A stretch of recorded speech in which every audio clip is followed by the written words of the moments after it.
Ya, bismillahirrahmanirrahim. Assalamualaikum warahmatullahi wabarakatuh. Kembali lagi di channel YouTube saya, Sudin Fadlon. Sekarang ini saya bingung mau buat video apa ya. Mau buat segmen nak bercakap tapi tak tahu mau cakap apa. Ya, jadi sekarang saya akan membuat video bicara sendiri ya. Ngobrol-ngobrol, ngebacot aja sebenarnya. Dan kebetulan juga kita mau masuki bulan suci Ramadan kan. Jadi mari kita lupakan sejenak masalah corona ini ya. Mari kita bergembira karena bulan yang kita tunggu-tunggu, terutama umat muslim ya, sudah ada di depan kita.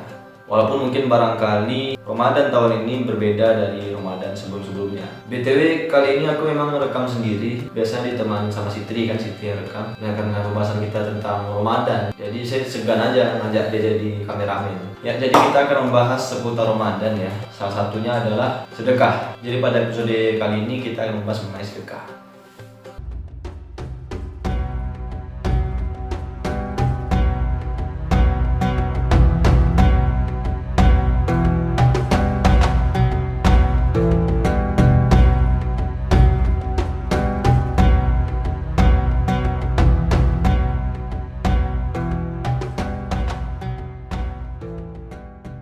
Umat Islam di Indonesia ini saya akui suka sekali bersedekah. Besarnya semangat Muslim di Indonesia ini dalam bersedekah bisa kita lihat dalam momen-momen besar, misalnya sholat Jumat, tabligh akbar, dan lain sebagainya.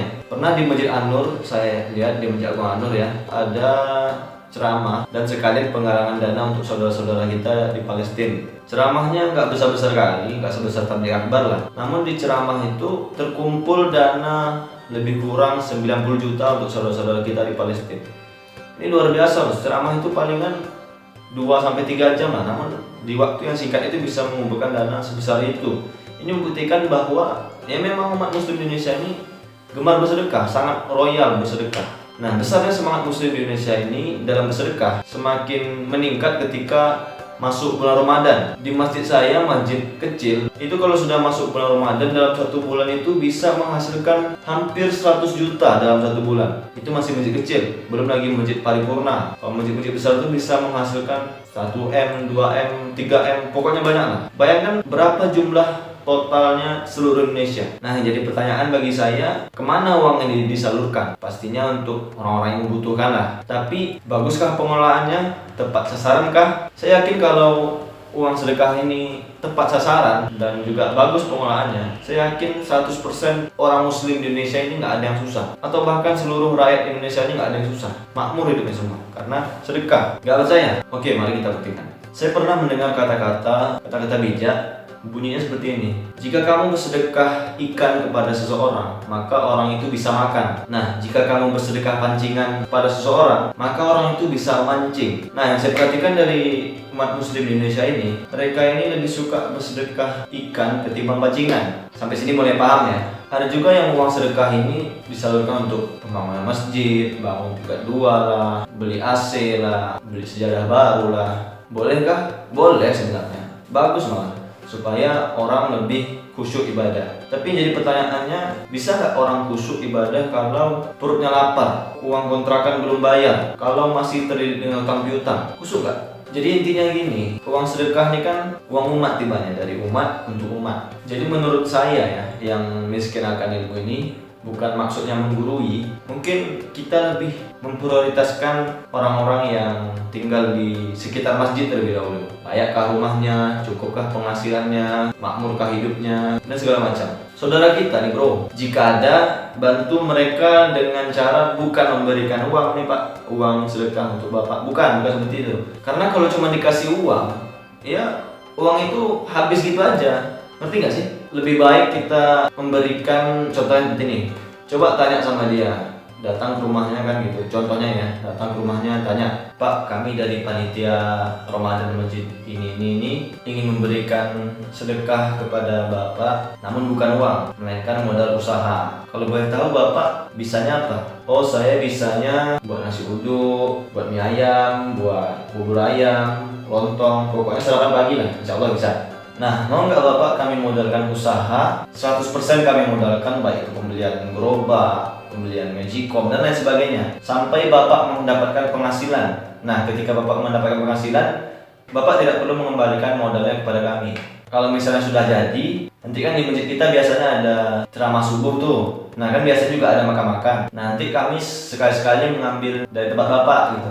Nah kalau udah kayak gitu saya yakin pasti mau lah ya. Orang bodoh lah yang nggak mau dikasih modal gratis kayak gitu kan. Ya barangkali kita mungkin mesti banyak belajar dari saudara-saudara kita yang Tionghoa ya. Kenapa? Karena bukannya saya rasis ya. Dengan jumlah mereka yang hanya 4% dari seluruh penduduk di Indonesia ini, namun mereka itu bisa menguasai 90% roda perekonomian di tanah air. Kok bisa gitu? Salah satunya adalah, ini salah satunya nih ya, mereka itu peduli dengan keluarga mereka, peduli dengan saudara-saudara mereka.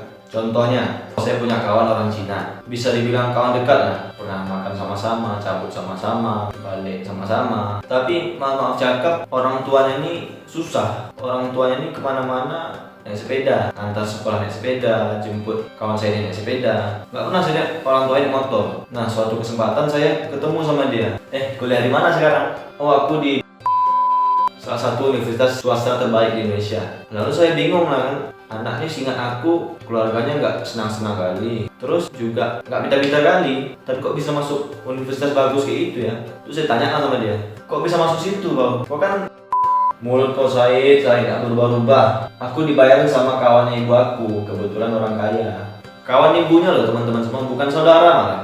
Kalau kita jangankan kawan, sama saudara aja mungkin masih pelit ya nggak? Dan bukan cuma dia aja, banyak juga kawan-kawan saya yang Cina ya, yang orang tuanya nggak senang-senang kali, terus juga nggak pintar-pintar kali, tapi sekarang udah kemana-mana, dah ke Singapura, ke Malaysia, Taiwan, ke Jawa, segala macam lah. Sampai di sini udah mulai paham ya, kenapa mereka bisa sukses-sukses. Jadi Anda jangan iri sama mereka. Kenapa orang Cina kaya-kaya, kenapa saya tidak? Ya, mereka memang pantas untuk sukses. Mereka memang pantas untuk maju. Selain mereka bekerja keras, mereka juga solidaritas mereka sama saudara-saudara mereka itu kuat. Tidak seperti Anda. Bagaimana mau sukses orang setiap hari bangun jam 10? Loh kan kita disuruh untuk tetap di rumah.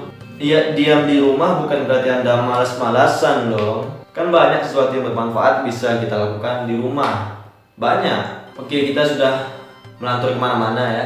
Kita kembali ke topik lagi. Saya akan coba memberitahu kepada teman-teman semua bagaimana caranya dengan sedekah kita bisa memajukan ekonomi umat Islam atau bahkan ekonomi seluruh rakyat Indonesia.